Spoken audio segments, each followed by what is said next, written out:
예정, 그리고 부르시고 의롭다 하시고 영화롭게 하셨다라는 구절이 나오는데, 이것을 도표로 그려보면 이렇습니다. 자, 정하셨습니다. 그리고 우리를 부르셨습니다.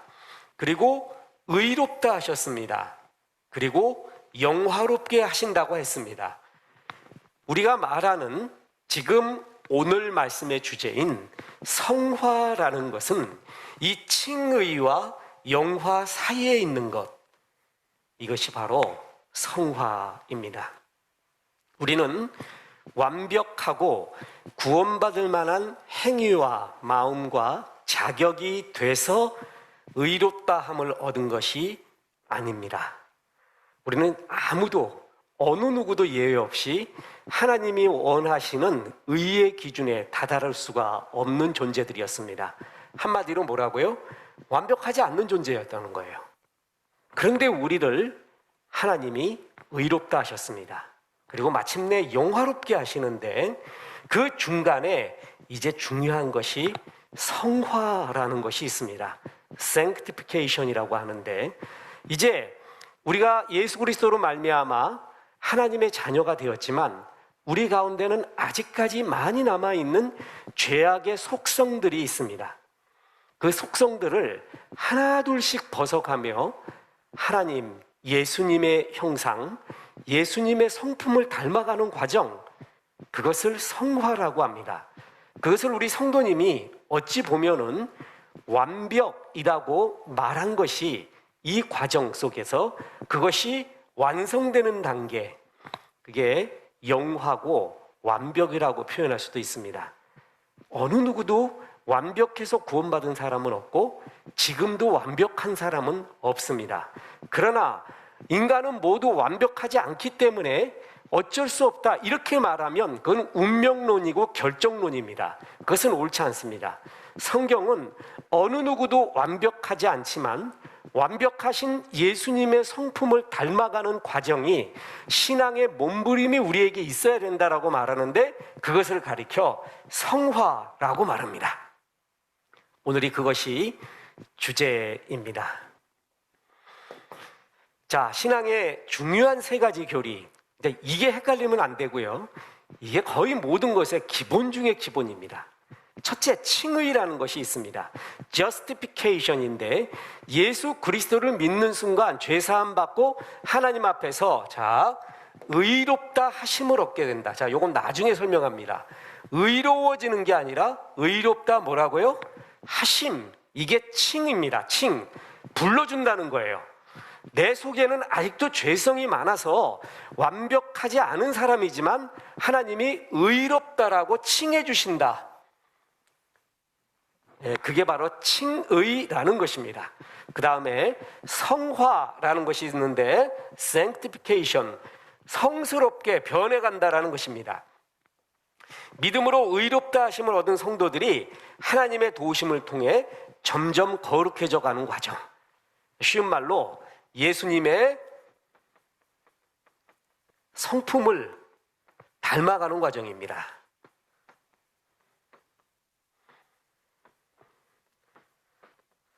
자, 오늘 우리가 찬양을 부를 때 주님 닮기를 원합니다, 주님을 닮아가기 원합니다라는 찬송을 불렀습니다. 모든 예수 그리스도를 믿어 의롭다 하심을 얻은 하나님의 자녀들의, 모든 하나님의 자녀들의 공통된 사명과 책임과 달려가는 목표 지점이 바로 성화입니다.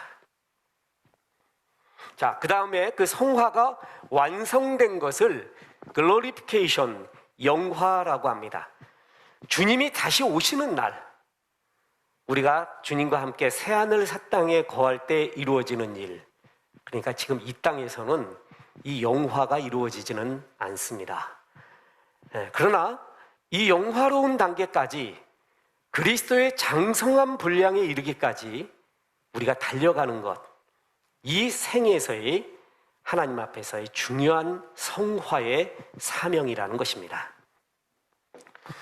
자, 다시 칭의, 이것은 믿음으로 말미암아 의롭다 하심을 얻었다 그랬죠. 이건 길게 설명 않겠습니다. 너무 많이 했고 또한 나중에 이것은 따로의 시간을 내겠습니다. 그러므로 우리가 믿음으로 말미암아 믿음으로 의롭다 하심을 받았으니 너희는 그 은혜를 인하여 믿음으로 말미암아 구원을 받았으니 이것은 너희에게서 난 것이 아니요 하나님의 선물이라라고 했습니다. 자, 의롭다 하심, 칭의, justification을 얻었는데 뭘로 얻었다? 믿음으로 얻었습니다. 선한 행위로 얻을 만한 사람은 이 세상에 없나니 하나도 없다고 했습니다. 믿음으로 의롭다 하심을 얻었습니다. 그래서 의롭다 하심을 얻었다라는 것을 구원을 받았다라는 표현으로 써도 되고요, 하나님의 자녀가 됐다라고 얘기해도 되고요, 그 다음에 죄사함을 받았다라고 얘기해도 됩니다. 영생을 얻었다 이렇게 얘기해도 다 똑같은 비슷한 뉘앙스의 이야기입니다. 이것은 하나님의 선물이다. 너희에게서 난 것이 아니다. 무슨 말이죠? 너희의 선한 행위, 나의 의로 말미암지 않다라는 것입니다. 하나님의 의, 하나님의 선물인 하나님의 영광인 예수 그리스도로 말미암았다. 그게 칭의예요. 이게 진짜 중요한 것입니다. 자력 종교라는 것이 있습니다. 불교가 대표적인 것입니다. 자기가 스스로 해탈의 경지에 이르는 거죠. 뭘 통해서요? 수행을 통해서요. 그래서 붓다의 경지에 다다르는 거예요. 그때 해탈, 우리로 말한다면 구원의 경지라고 말할 수 있습니다. 그런데 성경은 하나님이 요구하는 구원의 경지, 의롭다라고 여길 만한 그 경지까지 선한 행위를 하는 사람은 아무도 없다는 겁니다. 너의 행위로서, 너의 의로서 거기에 다다르는 사람은 없나니 하나도 없다. 절대적으로 부인합니다. 하나님의 선물인 예수 그리스도로 말미암아 의롭다함을 얻는 것, 이게 우리 성경이 말하는 첫 번째 중요한 진리입니다. 그러면 이렇게 해서 의롭다 하심을 얻은 우리는 아직까지도 우리 속에 죄의 성품들이 많이 남아 있어요. 다시 말합니다. 완벽해서 우리가 구원받은 게 아니에요.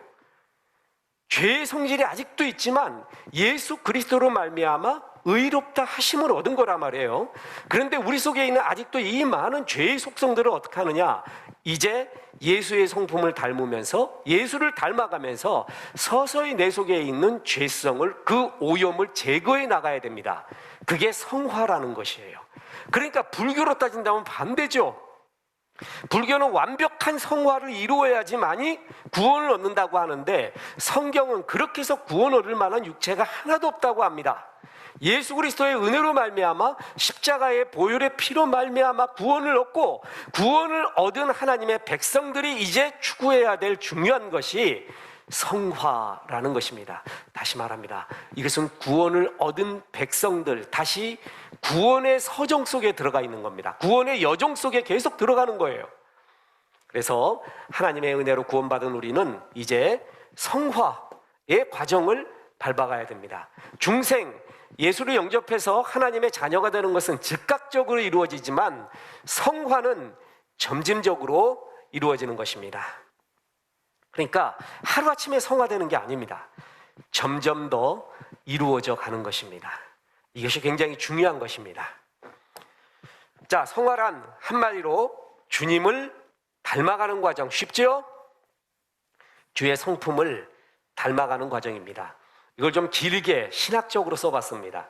중생에 의해 소유하게 된 새 생명을 양육하여 신자들을 온전하게 하시는 성령의 지속적인 사역으로서, 이것은 성도들이 하나님과 올바른 관계를 맺게 된 결과로서 소극적으로는 인간의 도덕적 성품 내에 자리 잡은 오염을 제거하며 적극적으로는 성도로 하여금 예수 그리스도의 형상을 닮도록 성숙시켜 나가는 과정, 한마디로 뭐냐면 주님을 닮아가는 과정이에요.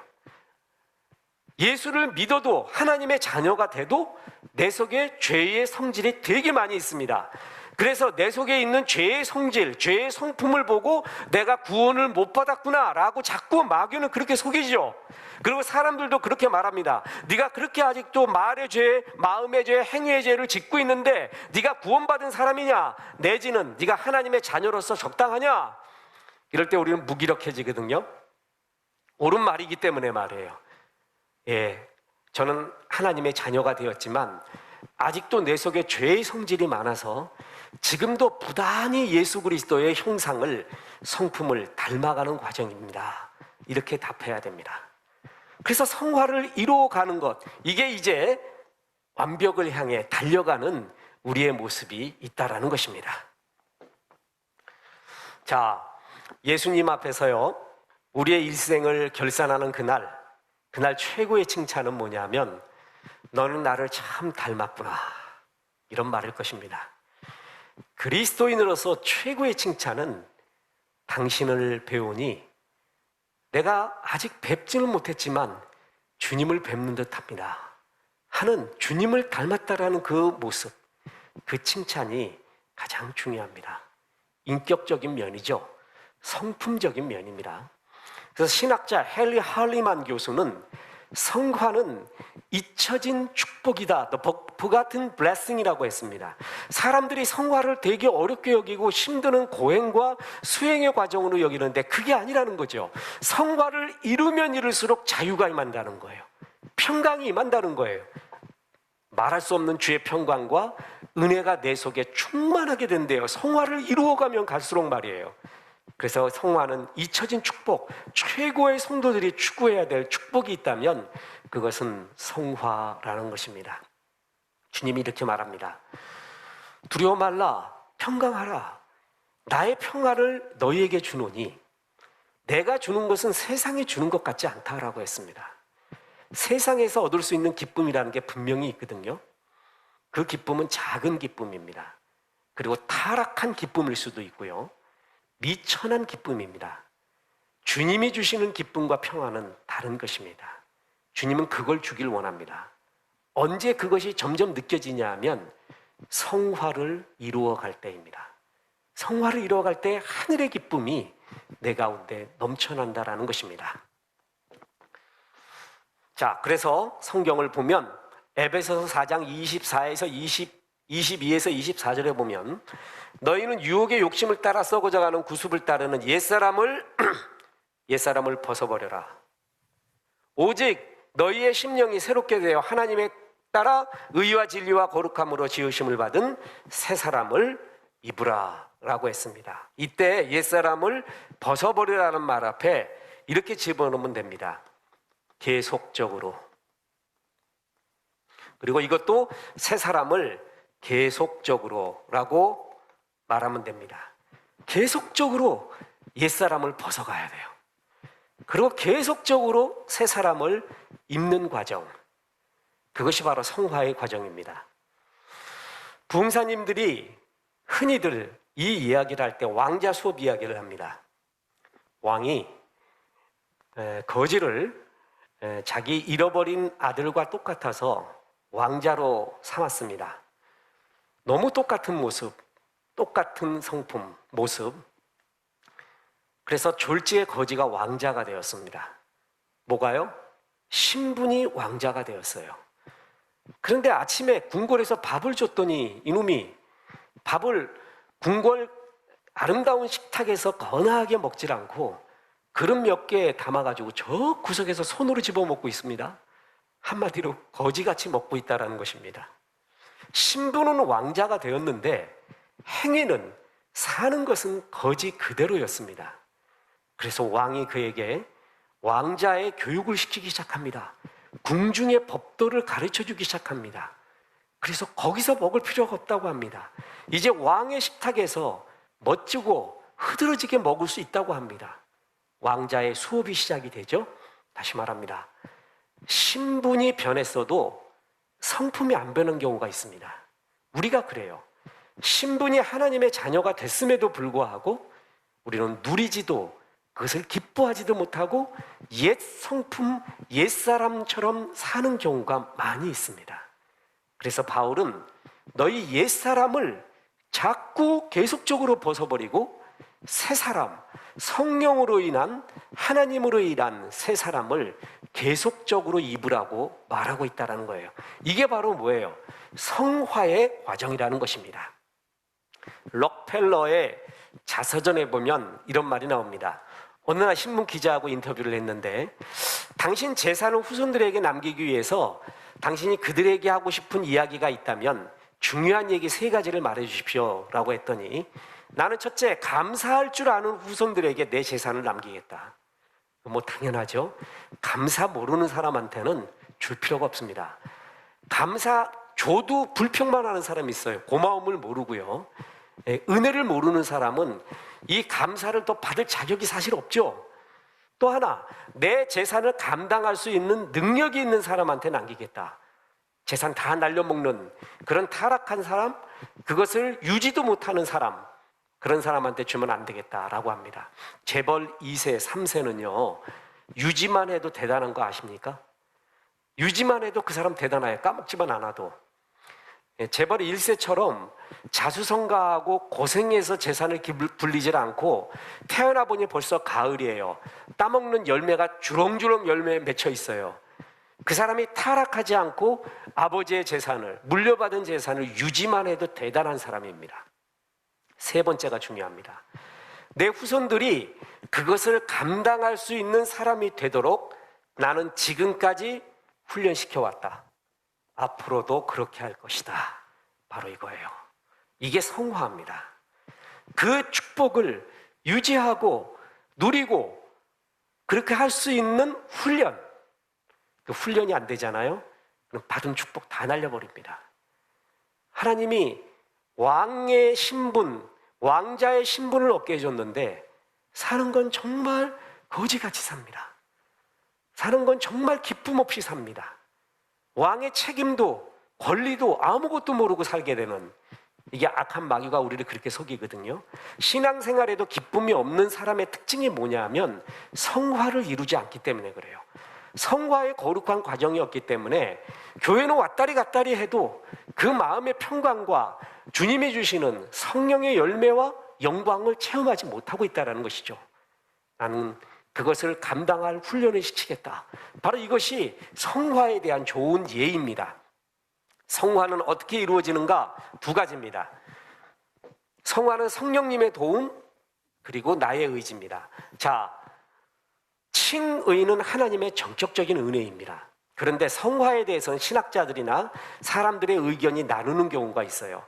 성화는 절대적으로 나의 의지가 필요하다 이렇게 얘기하는데 그렇지 않다. 성화에도 성령님이 절대적으로 도움을 줘야 된다. 성령님에게 웨이트를 주는 쪽, 나의 의지에 웨이트를 주는 신학의 경향이 있습니다. 그거 뭐 다 집중하는, 그리고 중요시 여기는 게 다르기 때문에 그렇죠. 분명한 것은 2개가 다 필요하다는 것입니다. 성화에는 내 힘만으로 되지 않습니다. 성령님의 도움이 필요합니다. 그래서 빌립보서 2장 13절에 보면 너희 안에서 행하시는 이는 하나님이시니 자기의 기쁘신 뜻을 위하여 너희에게 소원을 두고 행하시게 하시나니. 자, 보세요. 너희 안에서 행하시는 이가 뭐라고요? 하나님이다. 그래서 너의 의지가 아닌, 의지로만이 아닌 네 속에 있는 성령님 하나님을 의지하라. 이게 우리에게 굉장한 특권입니다. 내 힘으로만 하려면 정말 어려워요. 내 안에 계시는 성령님을 의지하지 않고 내 생각으로만 사는 사람이 있어요.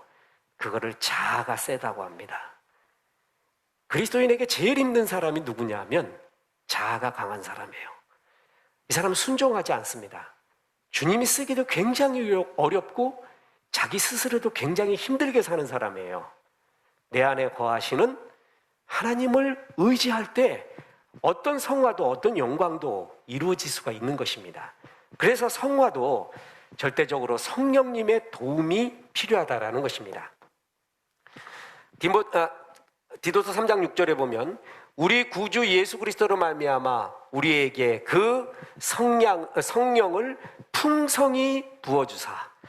성령님은 우리에게 영접하는 순간 그냥 그걸로 역할이 끝나는 게 아니라 우리 안에 거하셔서 우리가 이해하기 쉽게 얘기해 줍니다. 계속 부어준다. 계속 충만하게 한다. 성령님께서 지금 계속 역사하고 있다.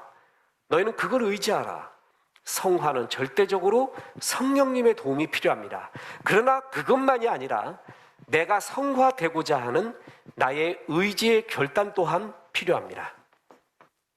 나의 의지. 빌립보서 2장 12절에 보면은 그러므로 나의 사랑하는 자들아 너희가 나 있을 때뿐 아니라 더욱 지금 나 없을 때에도 항상 복종하여 두렵고 떨림으로 너희 구원을 이루라. 자, 이것 때문에 사람들이 많이 헷갈려요.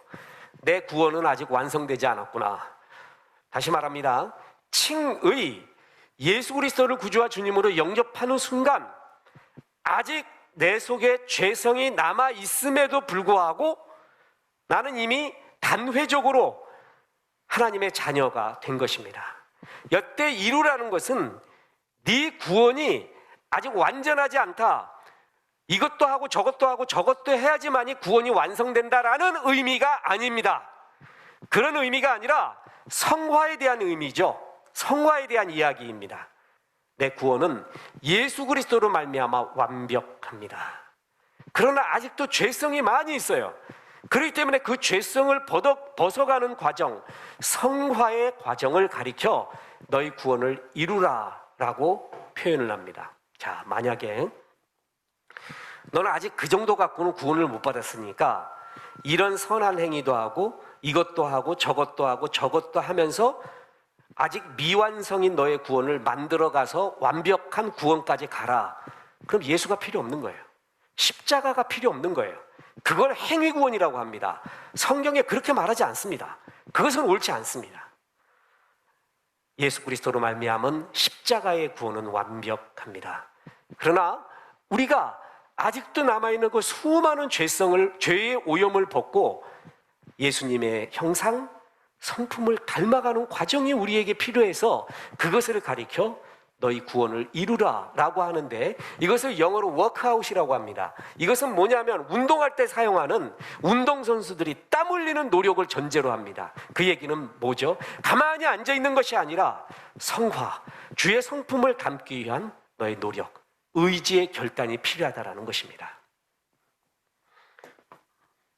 자, 그래서 우리가 너무나 잘 아는 디모데전서 4장 5절에서 8절을 보면 하나님의 말씀과 기도로 너희가 거룩하여짐이라. 내가 이것으로 형제를 깨우치면 그리스도 예수의 좋은 일꾼이 되어 믿음의 말씀과 내가 따르는 좋은 교훈으로 양육받으리라. 망령되고 허탄한 신화를 버려라. 경건에 이르도록 내 자신을 연단하라. 개혁 한글에서는 연습하라라고 했죠.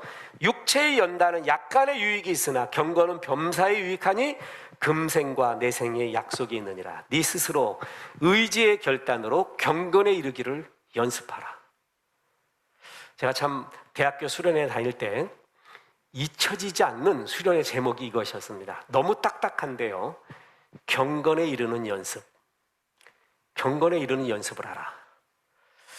야, 이거 대학생다운 좀 철학적이고 뭔가 좀 있어 보이는 듯한 그런 주제였으면 좋겠는데 젊은 날 정말 필요한 것이 경건에 이르는 의지의 결단적인 연습이다. 이것이 젊은 날 신앙을 형성하는데 굉장히 좋은 도움을 줬습니다. 성령님이 물론 역사해야 되지만 내 스스로의 의지의 결단으로 말씀과 기도의 예배의 경건의 연습이 필요하다는 것입니다. 그래서 성화를 결론 지어 보겠습니다. 성화란 주님을 닮아가기를 원하는 성도들의 의지를 도와주는 성령의 역사입니다. 성령이 역사해야지만이 성화가 이루어집니다. 근데 어느 때 성령이 역사하냐 하면 성화를 이루고자 의지의 결단을 하는 그 사람에게 성령이 역사해 줍니다. 두 가지가 합쳐져야 성화가 이루어집니다. 그래서 성화도 여러 가지가 있는데 대표적으로 기도의 성화라는 것이 있습니다. 자, 우리가 기도할 때 말이에요. 기도할 때 대개 기복적 기도로 시작하죠. 몸이 아파요?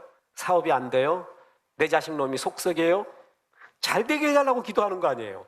돈 좀 벌게 해달라고 기도하고 내 사업 좀 풀리게 해달라고 기도하고 이 속썩이는 자식놈 정신 차리게 해달라고 기도하는 거 아니겠어요? 당연하죠. 이런 기도를 굴복적인 기도라고 해가지고 외면하거나 저차원적인 기도라고 해서 발로 차지 마십시오. 왜냐하면 우리의 기도는 사실 그것부터 시작합니다. 유명한 기도의 어머니 한나가 있습니다. 성경에 보면 여인이 부른 3대 노래가 있는데 그 3대 노래 중에 하나가 이 한나의 노래예요. 여호와 거룩하신 주, 위대한 주, 충만한 주에 대한 고백을 한나를 통해서 하나님이 받으시거든요.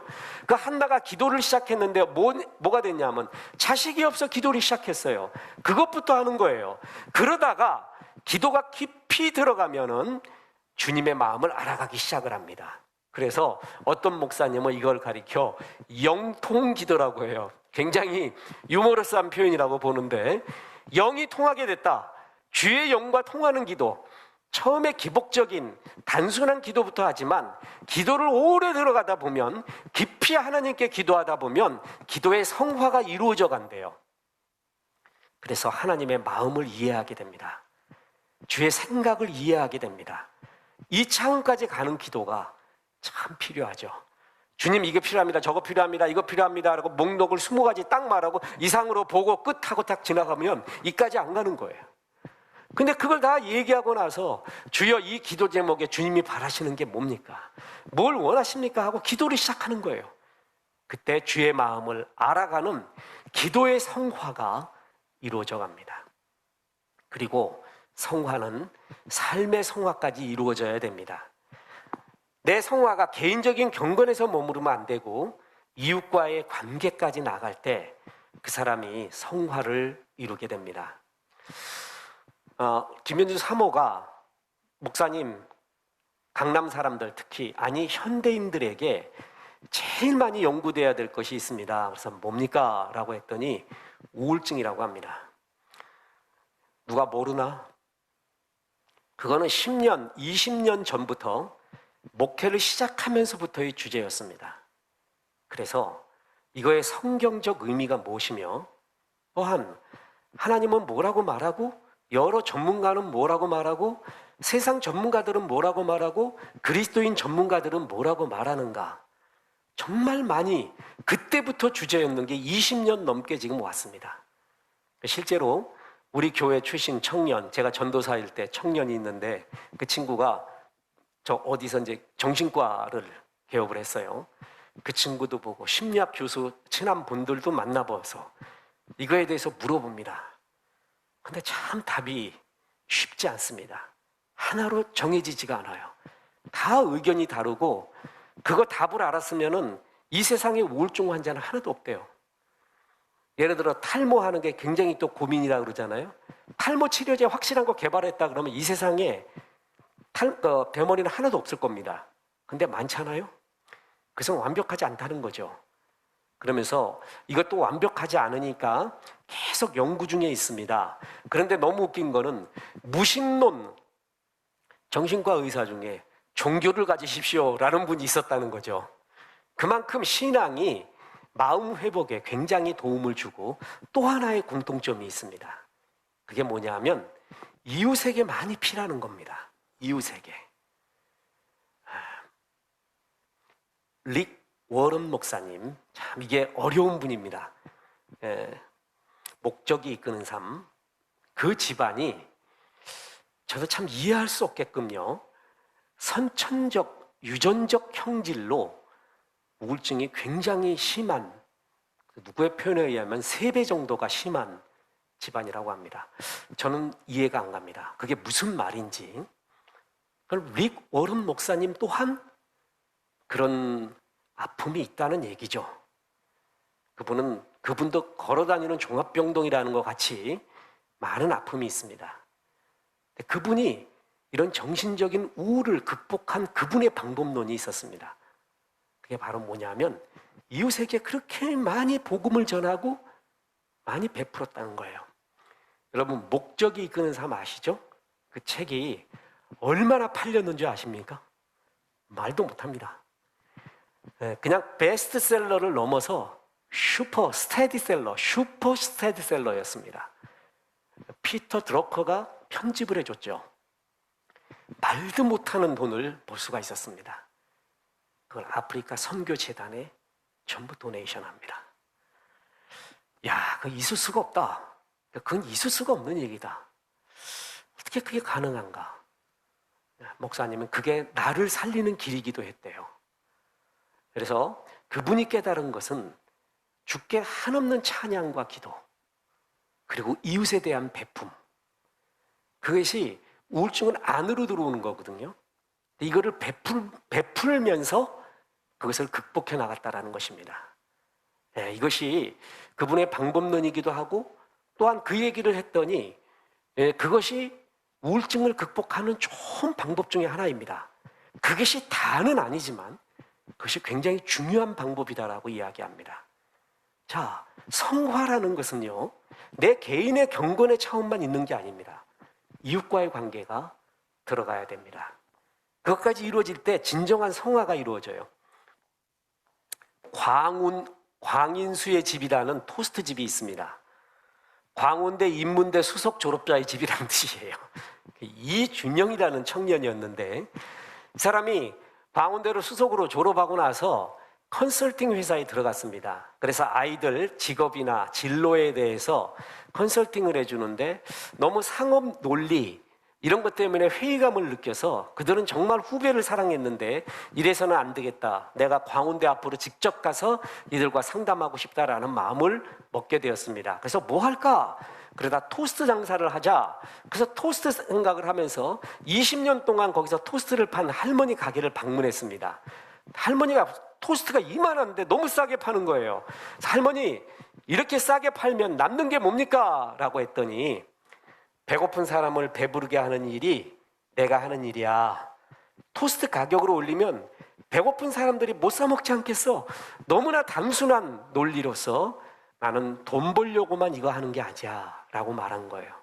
그랬더니 이 이준영 청년이 펑펑 울면서, 이 사람이 IVF 이런 선교단 출신이거든요. 수련회 때 배웠던 룻기의 말씀이 떠오르게 되었습니다.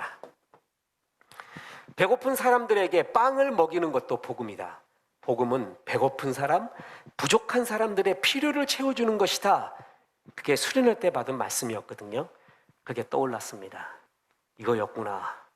그래서 샌드위치 이만큼에 계란 이만큼 넣어서 2,000원씩 팔면서 학생들을 대하고 위로하고 상담하고, 그러면서 그가 느끼는 것이 있습니다. 좋은 사람이 되는 것이 바로 복음을 전하는 일이구나. 내 스스로가 성화의 삶을 사는 것 자체가 복음 전도구나 라는 것을 깨달았다는 것입니다. 제가 주일날 우스갯소리로 또 실화의 예화로서 대포 집사님 예화를 몇 번 들었습니다. 이분은 빵가게를 운영하는 분인데 별명이 대포 집사님이에요. 왜냐하면 기도할 때 대포예요. 아주 그냥 쩡쩡 155mm 대포가 날아가듯이 주여부터 시작을 해서 막 온 예배당이 다 떠나가듯이 기도하는 거예요. 그래서 기도 소리가 대포 같다 그래서 대포 집사님이에요. 그래서 그날도 막 대표 기도를 하는데 막 대포같이 날려버렸어요. 그런데 사람들이 이렇게 좀 싫어하는 눈초리가 이렇게 느껴졌습니다. 그래서 왜 그런가 라고 했더니, 이 사람이 빵가게를 운영하는데요, 빵이 너무 작아요.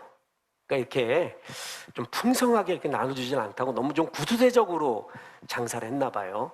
그러니까 사람들이 싫어한 거예요. 그래서 그날 대표 기도를 하고 난 다음에 사람들이 싫어하는 걸 보고 목사님한테 상담을 했습니다. 목사님, 나 이렇게 기도도 열심히 하고 예배 열심히 드리면서 잘해보려고 하는데 사람들이 왜 날 싫어할까요? 했더니 목사님이 이렇게 말합니다. 집사님, 기도는 작게 하고 빵은 크게 하세요 라고 말했다고 합니다. 그게 답이었습니다. 교회에서 기도는 크게 하는데 빵은 작게 만들어요. 인색하게 그지없어요. 그게 역사를 이루겠습니까? 성화는 개인적인 말씀, 기도, 예배 좋아요. 그걸로 거룩해지는 거예요. 그리고 이웃과의 관계에서 베풀고 구제하고, 성경에 정말 이상한 3가지의 단어가 있다고 그랬죠. 그 중에 하나가 뭐냐면 여호와께 구워주는 것이라는 단어가 나와요. 굉장히 불경건한 말이에요. 하나님이 야, 내가 너한테 빚졌다 그 말이에요. 이게 한 번 나와요. 어느 때만 나오냐 하면 구제할 때예요. 구제를 하면은 여호와께 꾸이는 것이니라고 말하는 거예요. 하나님이 내가 너한테 빚졌다, 어떻게 갚아줄까? 빚졌다라고까지 말할 정도로 하나님이 이웃을 향한 그 넓은 마음을 기뻐하신다라는 것이죠. 그런 어법을, 말도 안 되는 말을 사용하면서까지 우리에게 이웃을 부탁한 주의 마음. 성화는 개인적인 경건의 차원뿐만이 아니라 이웃과의 관계에서 이루어져야 됩니다. 이것이 굉장히 중요합니다. 미국 노스캐롤라이나 샬롯시에 빌리 그레함 라이브러리가 있습니다. 전 가보지 못했고 요번에 극동방송 PD 아나운서 거의 전 직원들이 몇 년 동안에 이렇게 적금을 들어갖고 빌리 그레함 일로 간다고 합니다. 가서 수련회를 한대요. 잘하고 오라고 축복을 해줬습니다. 거기에 가보면 빌리 그레함 라이브러리에 가보면 빌리 그레함보다 수년 먼저 세상 떠난 아내인 루스 그레이엄 여사의 묘지가 있습니다. 근데 이 여사의 묘지가 굉장히 유명해요. 왜냐하면 두 가지의 비문 때문에 유명합니다. 이 묘지에 한문으로 의라는 단어가 써 있습니다. 이 루스 그레이엄 여사는 중국 선교를 많이 해서요, 거기서 중국 한자, 동양의 문화에 대한 이런 애틋함과 마음이 있습니다. 그래서 의라는 말의 의미를 알아요. 그래서 자기 묘비에 의라는 거를 적어달라고 했어요. 이 의가 뭐냐면요, 이게 무슨 자죠? 이게 양이에요, 양. 그리고 이게 나라는 뜻이에요, 나. 나는 양이신 예수님의 은혜로 내가 의로워졌다라는 것입니다. 양이신 예수님이 나를 의롭게 만들다. 이 두 개가 합쳐진 게 의입니다. 그래서 내가 의로운 삶을 살 수 있었던 것은 나를 위해 대신 죽으신 하나님의 어린 양 예수 때문이다 라는 신앙 고백이 있었고요. 그리고 더 밑에 더 아주 유머러스한 멋있는 표현이 있습니다. 전 이걸 볼 때마다 이런 그 문화는 굉장히 받을 만하다. 우리가 세상 떠날 때 반드시 떠나거든요. 좀 유머러스 했으면 좋겠어요. 아이고 아시죠? 아이고 나는 간다. 아이고 이제 북만상천 떠나서 이 좋은 거 못 보고 어떻게 가나? 우린 천국의 소망이 있잖아요. 남아있는 사람들에게 건강과 소망과 유머를 주고 갔으면 얼마나 좋을까? 이런 생각을 항상 하곤 합니다. 근데 굉장히 유머러스한 비문이 여기 또 있는 거예요. 뭐라고 나와 있냐면 The end of construction. Thank you for your patience. 공사 끝. 당신의 인내에 감사드립니다. 이게 뭐냐면은 샬롯시에 하도 공사를 많이 했대요. 그래갖고 이런 게 적혀 있대요. 지금 공사 중입니다. 당신의 인내에 감사합니다. 이제 이런 것들이 항상 적혀 있대요. 이 루스 그레이엄 여사는 이걸 보고 굉장히 영적으로 깨달은 것이 있었습니다. 뭐냐면 내 인생 다 끝났을 때, 주 앞에 섰을 때 주님이 이렇게 말할 것 같다. 공사 끝, 당신의 인내에 감사드립니다. 이제 모든 삶의 여정, 성화, 이 모든 과정이 끝났습니다. 당신의 인내에 감사하고 이제 영화로운 이 세상에서 영화로운 그대가 되어 완벽한 그대가 되어 나와 함께 예배합시다. 이게 주님의 축복이라는 것이죠. 우리가 그날이 올 것입니다. 이게 성화에 대한 좋은 이야기입니다. 자, 이제 끝으로 중요한 말들입니다. 성화를 이루어가는데 필요한 것이 있습니다. 경건의 훈련입니다. 연습이죠. 신실한 예배, 성경 공부, 기도. 이것이 바로 경건에 이르는 연습이에요. 이게 성화의 중요한 도구입니다. 보세요. 하나님의 말씀과 기도로 거룩하여짐이라. 내가 이것으로 형제를 깨우치면 그리스도 예수의 좋은 일꾼이 되어 믿음의 말씀과 내가 따르는 좋은 교훈으로 양육을 받으리라. 망령되고 허탄한 신화를 버리고 의미 없는 찌꺼림들, 의미 없는 변론들, 거기에 빠지지 말고 경건에 이르도록 내 자신을 연단하라, 연습하라. 육체의 연습도 약간의 유익이 있는 거 알지 않는가? 경건은 범사에 유익하니 금생뿐 아니라 내생에도 약속이 있다. 신실한 예배, 성경 공부, 기도, 성경 읽는 것, 이것은 기본적인 성화를 이루는 데 필요한 사항들입니다. 이것을 하지 않고 주님을 닮는다? 있을 수 없는 얘기입니다. 이것은 기본 중에 기본입니다. 그래서 교회에서 이것을 강조하고 강조하는 이유가 있습니다. 여기부터 시작하는 것이고 이것을 건너뛰어서는 뭐가 될 수가 없습니다. 건너뛰어서 되지도 않고 건너뛰어서 될 수도 없습니다. 제가 서든에서 미국 남침내 신학 거기서 구약학 공부를 할 때 잊혀지지 않는 오랄 테스트, 박사학위 오랄 테스트가 있었다고 합니다. 전설적으로 전해져 오는 거거든요. 구약학 박사 이제 마지막 코스로 오랄 디펜스 구두 시험을 봐요. 근데 한 교수님이 구약학 박사과정에 모든 논문도 통과하고 다 한 학생에게 물어봤습니다. 자, 무슨 학이라고 그랬죠? 구약학. 뭐라고 했냐면 10계명을 말해보래요. 너무 황당한 질문이죠. 구약 박사 따는 사람한테 10계명 해보라고. 근데 하지를 못했습니다. 아는 대로 해봐라. 긴장해서가 아니라 진짜 3개만 답하더래요. 그래서 탈락을 시켰습니다. 성경에 대한 책은 많이 알고 다른 학문은 많이 아는데 성경을 모른다. 이것처럼 모순이 어디 있겠습니까? 경건에 이르는 훈련, 신실한 예배와 성경 공부와 기도, 성경 읽기, 이것은 기본 중에 기본이고 이걸 건너뛰어서 다른 무엇이 나오지는 않습니다. 그래서 이것은 성화의 아주 중요한 기본입니다.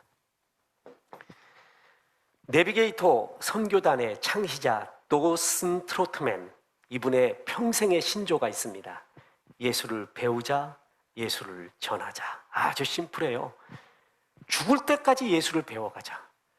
예수님이 어떤 존재인가? 어떤 분인가? 죽을 때까지 배워가자. 그리고 그 예수를 전하자. 요만큼 알았다? 그거 전해라.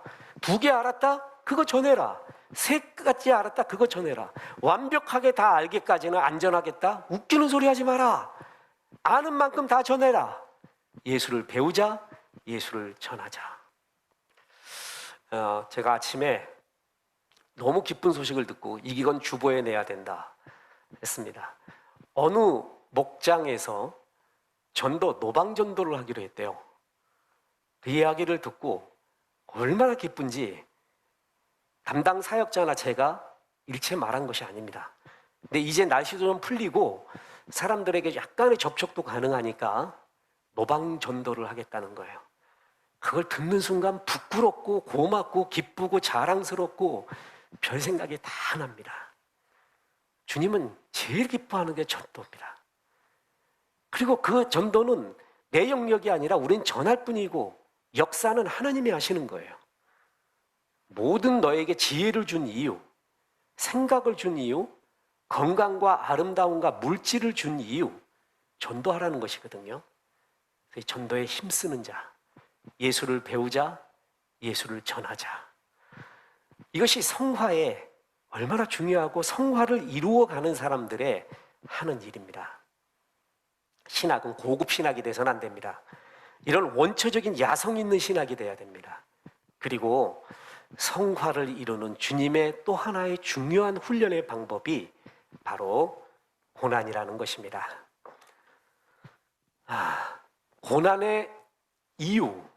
고난의 이유는 사람마다 다릅니다. 그리고 이것이 고난의 이유라고 그 사람한테 적용되는 객관적 보편 타당성 있는 하나의 원리는 없습니다. 이것은 신비에 속합니다. 고난이 주는 유익에 대해서는 성경이 굉장히 많이 말합니다. 그런데 어떤 한 사람이 고난당한다 할 때 그 고난은 무엇 때문이야? 이렇게 말하기는 정말 어렵습니다. 그거 쉽게 말해서는 안 됩니다.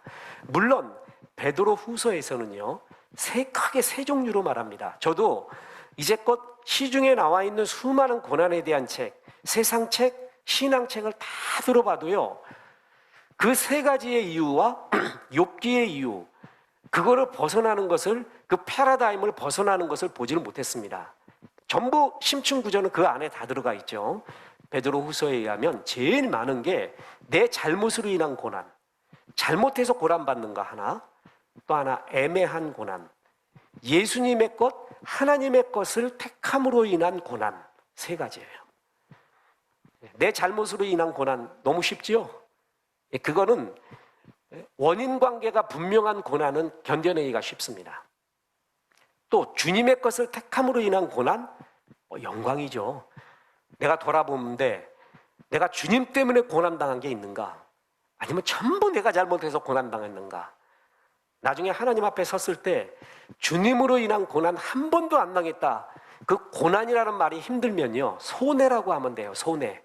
내가 주님 때문에 손해본 적 한 번도 없다. 정말 얕게 산 사람이죠. 손해 절대 안 봤다, 주님 때문에. 이런 사람 불쌍한 사람입니다. 인생 앞에서, 하나님 앞에서 할 얘기가 없는 사람이에요. 난 주님 때문에 나의 시간이, 이 젊음이, 이 돈이, 이 열정이, 이것이 주 앞에 드린 나의 삶의 스티그마타, 흔적이에요. 이것이 나의 스토리가 있어요. 이것처럼 좋은 사람이 어디 있습니까?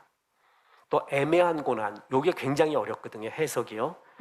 그것은 여러 해석이 있는데 그 중에 하나가 지금 현실에서 이해할 수 없는, 해석할 수 없는 고난의 의미가 있습니다. 욥기 같은 게 그렇죠. 그 친구들이 엘리바스 빌닷 소발에 와서 욥의 고난을 끝없이 해석해줘요. 네가 뭐 잘못한 게 있잖아, 숨겨놓은 죄가 있잖아, 네 자녀의 잘못이 있잖아, 어서 빨리 고백해, 이유 없는 게 있니? 이러면서 끝없이 그들을 인과응보로 이끌어 나가려고 하죠. 욥은 그렇지가 않았습니다. 그리고 또 하나 신비로운 것은 욥기의 마지막에 가서도 욥은 그 이유를 몰랐습니다. 그렇게 알고 싶었는데 이유는 몰랐고 이유를 몰라도 됐습니다. 왜냐하면 주님을 만났기 때문에 그렇죠. 우리가 끝내 내 고난의 이유를 모르고 죽을 수도 있습니다. 다 알아야지만이 해결되는 것은 아니고 다 알아야지만이 되는 것도 아닙니다. 이해할 수 없는 것도 많이 있죠. 그래서 고난은 한마디로 이것 때문이야 라고 말할 수는 없어요. 그러나 고난의 유익이 있습니다. 유익은 성경에서 굉장히 많이 말해요. 그 유익 중에 제일 큰 게 뭐냐면 내 자아가 죽는다라는 것입니다. 계속 말하지만요, 신앙에서 제일 어려운 게 자아예요.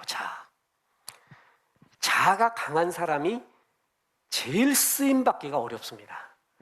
이 사람은 순종하지 않습니다. 다 자기 생각이 옳은 대로 합니다. 무슨 말해도 자기 생각대로 해요. 목사가 말해도 안 듣고, 전도사님 말해도 안 듣고, 교사 말해도 안 듣고, 다 자기가 옳은 대로 자기가 긍정해야 합니다. 쓰기 정말 어려운 사람입니다. 그리고 자기 스스로도 끝없이 하나님 말씀보다는 생각에 빠져가죠. 신앙은 한마디로 자아가 죽는 과정입니다. 그래서 바울 사도는 이렇게 말했습니다. 고린도전서 15장 31절에서 형제들아, 내가 그리스도 예수 우리 주 안에서 가진 바 너희에 대한 나의 자랑을 두고 단언하노니 나는 날마다 죽노라. 매일 내 자아가 죽는데요. 그게 나래요. 바울은 평생 그를 따라가 다녔던 큰 문제 두 가지가 있었습니다. 하나는 사도권 문제고 하나는 육체의 가시의 문제였습니다. 육체의 가시의 문제는 어떻게 해결하죠? 하나님의 능력이 여기에 내게 머물고 있구나. 내가 약할 때가 제일 강할 때구나. 약해서 주여 할 때가 제일 강할 때구나. 이것이 겸손을 배우고 주의 능력과 은혜가 머물게 하는 방편이구나라는 것을 가시를 통해서 알게 됩니다. 우리가 가시 때문에 기도하잖아요. 완벽하면 기도하지 않습니다. 그리고 또 하나가 사도권 문제입니다. 우리는 바울을 가리켜 사도 바울이라고 하죠. 누가 그렇게 말했죠? 누가 사도 바울이라고 말했습니까? 사도 바울, 바울이 말했습니다. 나는 사도래요. 그런데 12사도가 이렇게 말할 겁니다. 그대가 사도인가? 그대가 사도야? 예수님 계실 때 계셨는가? 예수님과 밥 먹어봤니? 예수님과 갈릴리 호숫가를 걸어봤는가? 예수님과 변화산 한번 가봤는가? 예수님이 물 위로 걸어올 때 그 자리에 있어 봤는가? 예수님이 산상수훈할 때 그 자리에 있어 봤는가? 십자가에 달리실 때 그거 봤는가? 하나도 없잖아. 그대가 사도인가? 이런 말 하지 않을까요? 근데 끝내 사도래요. 그러나 이런 비판을 계속 당했거든요. 그러다가 사도 중에 지극히 작은 자나 바울, 그러다가 맨 마지막에 뭐라고 고백하는 줄 아십니까? 죄인 중에 괴수인 나 바울. 이렇게 자아가 죽고 하나님의 고백을 하게 됩니다. 성화를 이룰수록 매일 죽어가는 거예요. 자아가 죽고 겸손해집니다. 주님 쓰시기에 좋아지고 성품이 주님을 닮아갑니다. 자아가 펄펄 사는 사람 정말 힘듭니다. 완전히 살아있다면 편해요. 그러려니 해요. 완전히 죽었다면 완전히 진짜 최고의 성인입니다. 제일 힘든 게 반쯤 죽은 사람이에요. 반쯤 죽었으면 팔팔 뛰기도 하고 어떨 때는 아닌 것 같기도 하고 종잡을 수도 없고 말이에요. 그래서 교회에서는 죄인들은요, 주의 은혜를 간구합니다. 죄인이라고 느끼는 사람들은 신앙의 세계에서 늘 그렇습니다. 난 그런 사람이죠. 주의 은혜가 필요합니다. 이래요. 근데 자아가 강한 사람이 있어요. 의인인 체 합니다. 끝내 의인이라고 해요. 이런 사람, 주 앞에서의 죄성과 죄인 되었음을 고백하지 않는 사람, 참 주님이 쓰시기에 어려운 존재들입니다. 그런데 그게 언제 죽느냐? 고난할 때 죽어갑니다. 고난받을 때 자아가 죽어요. 이거는 참 설명할 길이 없습니다. 목사도 그러고 성도도 그러고 어느 누구도 고난 때에 자아가 죽어갑니다. 그게 성화의 과정입니다. 말씀과 예배와 기도와 성경 읽기 아주 중요합니다. 그리고 이웃을 향한 구제와 전도 아주 중요합니다. 성화의 과정입니다. 그리고 고난, 이것을 통해 하나님은 완벽하지 않는 나를 예수의 형상대로 빚어가고 있다라는 것입니다. 그리하여서 마침내 마지막으로 영화가 있습니다. 글로리피케이션, 칭의, 성화, 영화. 성화가 영광스럽게 완성되는 순간을 영화라고 합니다. 그러면 쉽게 또 설명해 볼까요? 이 영화가 바로 완벽입니다. 성도들이 완성된 천국의 영광을 누리게 되는 기쁨에 대한 묘사가 있습니다. 요한계시록 21장 2절인데요. 또 내가 보매 거룩한 성 새 예루살렘이 하나님께로부터 하늘에서 내려오니 그 준비한 것이 신부가 남편을 위하여 단장한 것 같더라. 이렇게 아름다운 최고의 영광스러운 순간을 우리에게 말하고 있습니다. 이런 날이 온다. 그날은 지금이 아니라 우리가 주 앞에 결산하게 되는 그날, 주님이 다시 오는 날, 그리고 우리가 주 앞에 서게 되는 날, 우리의 성화를 주님은 완성시켜 줍니다. 공사 중 이제 끝났습니다.